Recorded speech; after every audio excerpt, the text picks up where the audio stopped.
রাষ্ট্রীয় forward block এর নির্বাচনী সাংবাদিক সম্মেলন ৩ এপ্রিল শুক্রবার প্রেসক্লাব কলকাতায় আসন্ন নির্বাচনে বিধানসভায় প্রার্থী ঘোষণার জন্য সাংবাদিক সম্মেলন করেন ফরওয়ার্ড ব্লক।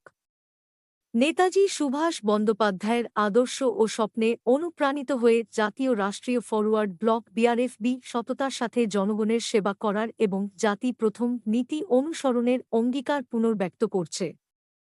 ১৯শে মার্চ ২০২৬ তারিখে অনুষ্ঠিত আমাদের পূর্ববর্তী সংবাদ সম্মেলনের ধারাবাহিকতায় দল আসন্ন পশ্চিমবঙ্গ বিধানসভা নির্বাচন ২০২০-এ স্বতন্ত্রভাবে প্রতিদ্বন্দ্বিতা করার সিদ্ধান্তকে চূড়ান্ত করেছিল।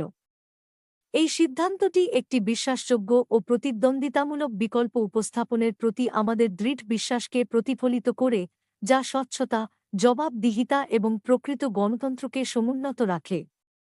ব্যাপক প্রস্তুতিমূলক কাজ, আলোচনা এবং সাংগঠনিক প্রচেষ্টার পর বিআরএফবি ও কার্মিন কমিটি ১০ জন প্রার্থীর একটি তালিকা চূড়ান্ত করেছে। তালিকা সংযুক্ত তাঁদের সততা, তৃণমূল স্তরের সঙ্গে সংযোগ এবং জনসেবার প্রতি অঙ্গীকারের ভিত্তিতে সতর্কতার সাথে নির্বাচন করা হয়েছে।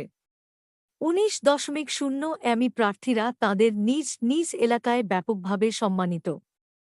তাঁরা তাঁদের সততা, নিষ্ঠা এবং নেতাজি সুভাষচন্দ্র বসুর ধর্মতত্ত্বের প্রতি গভীর আনুগত্যের জন্য পরিচিত। প্রত্যেক প্রার্থী সাধারণ মানুষের প্রতিনিধিত্ব করেন এবং ত্যাগ, সমতা ও ঐক্যের ঐতিহ্যকে এগিয়ে নিয়ে যান। পশ্চিমবঙ্গের জনগণের জন্য বিআরএফবির দৃষ্টিভঙ্গি, নীতিমালা এবং অগ্রাধিকারের রূপরেখা সম্বলিত নির্বাচনী ইশতেহার প্রকাশ করছে দলটি। ব্যুরো রিপোর্ট, দৈনিক দুরন্ত বাংলা। কনফারেন্সে নাম ঘোষণা করবেন, এটা কি চূড়ান্ত নাম?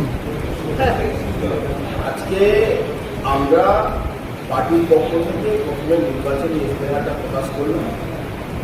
এই নির্বাচনী ইশতেহার আমাদের যে সেন্ট্রাল এক্সিকিউটিভ কমিটি তারা এটাকে সাই দিয়েছে এবং তারপরে আমরা ফাইনাল করেছি। সারা দেশের মানুষ, শ্রমিক শ্রেণী, কৃষক, নারীদের সুরক্ষা ইত্যাদি সমস্ত বিষয়টা এর মধ্যে আছে। দ্বিতীয় এর পার্টে এটা ছিল যে আমাদের কাছে নেতাজি সুভাষপন্থী যে সংগঠনগুলো তারা দীর্ঘদিন ধরে দাবি করে আসছিল যে আমাদের এই বিষয়টা, নেতাজির যে বিষয়ে, সেইটা যে রাজনৈতিক দল মেনে নেবে আমরা তাদেরকে সমর্থন করি। আমরা সেই দাবিগুলোকে মেনে নিয়েছিলাম। আজকে আমাদের নির্বাচন, যেটা আর বাদ বাকি যে সিটগুলো আছে সেইগুলো তারা ফাইনাল করে দিলে হয়তো সোমবার বা মঙ্গলবার আমরা আবার প্রেস কনফারেন্স করে আমাদের বাদ বাকি প্রার্থী তালিকাটা প্রকাশ করব। যে প্রার্থীর তালিকা আপনি কোন কোন জায়গাকে নির্দিষ্ট করেছেন? আমরা মুর্শিদাবাদের নওদা থেকে রমিজ রাজা বিশ্বাস, উত্তর ২৪ পরগনা জগতের থেকে শিবপ্রসাদ বিহারী, উত্তর ২৪ পরগনা বারাসাত থেকে পিয়ালি সাহা, উত্তর ২৪ পরগনা দেগঙ্গা থেকে ইউনুস আলী, ঝাড়গ্রাম থেকে নয়াগ্রাম বিধানসভা থেকে হরে কৃষ্ণ মান্তি, ঝাড়গ্রামের গোপীবল্লভপুর থেকে অ্যাডভোকেট মন্টু মাহাতো, ঝাড়গ্রাম সদর থেকে অ্যাডভোকেট আবানি মাহাতো, পশ্চিম মেদিনীপুরের পিংলা থেকে আলোক রঞ্জন মাইতি, আর পশ্চিম মেদিনীপুরের ডেবরা সিট থেকে মঙ্গল মাহালি। এই 10 জনের নাম আমরা চূড়ান্ত করেছি। এই 10 জনের নাম আপনাদের কাছে আমি পাঠাবো। আমি এসপি তিওয়ারি, জাতীয় সংগঠন সম্পাদক, ভারতীয় রাষ্ট্রীয় বক্তব্য কি আছে?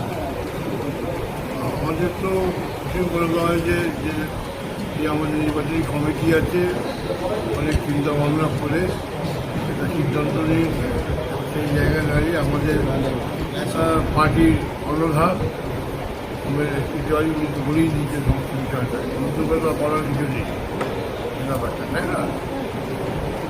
যে নামগুলো ঘোষণা হয়েছে ওনাদের কার্যকারিতা কী কী ছিল?